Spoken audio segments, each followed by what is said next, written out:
அடிக்கடி ஏவுகணை சோதனையை மேற்கொண்டு வரும் கிம் மாமா இந்த முறை இன்னொரு படி கூடுதலாகவே ஹைப்பர்சோனிக் ஏவுகணையினை சோதனை செஞ்சதை சர்வதேச செய்திகளூடாகவும் அவரது பதிவினூடாகவும் நாம் கண்டுகொள்ளக்கூடியதாக இருந்தது. என்ன சாதாரண ஏவுகணையை விட இந்த ஹைப்பர்சோனிக் ஏவுகணை ஸ்பெஷல் என்று பார்த்தீங்கன்னு சொன்னால், உலகத்திலேயே இதுவரைக்கும் 3 நாடுகளில் மட்டுமே இந்த ஹைப்பர்சோனிக் ஏவுகணை இருந்தது.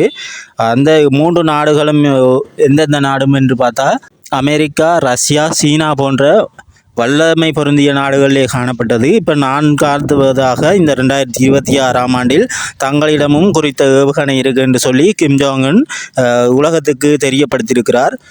தற்கால சர்வதேச அரசியலை உற்று நோக்குகின்ற போது இந்த கிம் ஜாங் உன்னின் இந்த வருட, அதாவது இந்த 2026ஆம் ஆண்டு முதல் வாரத்திலேயே தெரிவித்தமையானது இந்த வெனிசுலா அதிபரின் கைதிக்கு பின்னணியில் தனக்கும் தனது நாட்டிற்கும் அமெரிக்காவால் அல்லது பிற நாடுகளால் எந்த ஒரு அச்சுறுத்தலும் வரக்கூடுமோ என்ற எண்ணத்திலேயே அவர் தற்காலத்தில் இப்படியான ஒரு ஏவுகணை சோதனை மேற்கொண்டது உலக நாடுகளை பயமுறுத்த செய்வதற்காகவென்றே சர்வதேச செய்திகள் தெரிவித்து வருகிறது.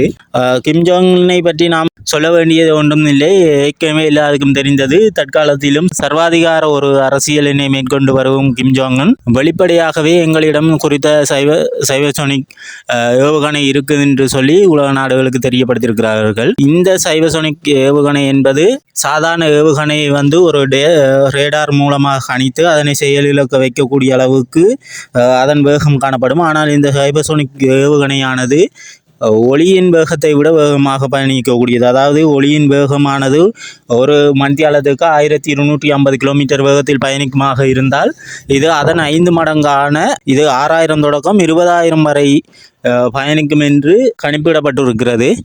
இதனூடாக அதன் வேகத்தை ரேடார் மூலம் கணிப்பதும் அதே நேரம் திசைகளை மாற்றி மாற்றி பயணித்து கொண்டிருப்பதனால் அதன் திசையினை தெளிவாக கணக்கிட்டு டிசிஷன் எடுத்து அதை செயலிழக்க வைப்பது என்பது ஒரு முடியாத காரியமாக இருக்கும்.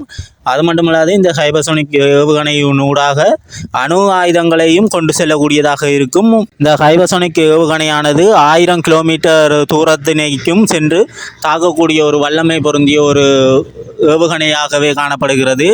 அதாவது சில நிமிடங்களிலேயே இது வடகொரியா இருந்து இந்தியா வரைக்கும் செல்லக்கூடியதாக இருக்கும். இந்த சோதனையானது வடகொரியாவின் கடற்பகுதியில் வைத்து கிழக்கு திசை நோக்கி ஏவுகணை சோதனை நடைபெற்றது. இது ஜப்பானின் கடற்பிராந்தியத்தில் சோதனை செய்யப்பட்டதாக காணப்படுகிறது. இது மட்டுமல்லாது இதற்கு எதிரான அண்டை நாடுகளான ஜப்பான், சீனா, தென்கொரியா, அமெரிக்கா போன்ற நாடுகள் இதனை உன்னிப்பாக கவனித்து வருகிறது. அது மட்டுமல்லாது தங்களது எதிர்ப்புகளையும் தெரிவித்து வருகிறது.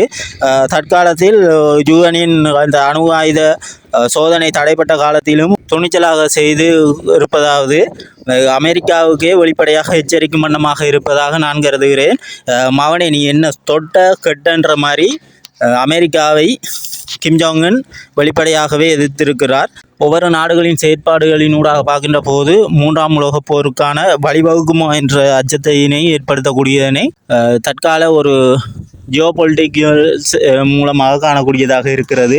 பொறுத்திருந்து பார்ப்போம். கிம் ஜாங் உன்னின் இந்த ஹைப்பர்சோனிக் ஏவுகணை சோதனையானது இந்த 2026ஆம் ஆண்டில் உலகத்தின் சக்தி வாய்ந்த நாடுகளில் ஒன்றாக காணப்படுகிறது. இந்த 2026ஆம் ஆண்டில் உலகின் சக்தி மிக்க நாடுகளில் வடகொரியாவும் ஒன்றாக காணப்படுகிறது என்பதனை கிம் ஜாங் உன் வெளிப்படையாகவே அறிவித்திருக்கின்றார். இந்த கிம் ஜாங் உன்னின் செயற்பாடு குறித்து உங்களது கருத்துக்களை கொமெண்டில் தெரிவியுங்கள். மேலும் இது போன்ற செய்திகளை காண தொடர்ந்து எமது சேனலை சப்ஸ்கிரைப் செய்து வைத்துக் கொள்ளுங்கள்.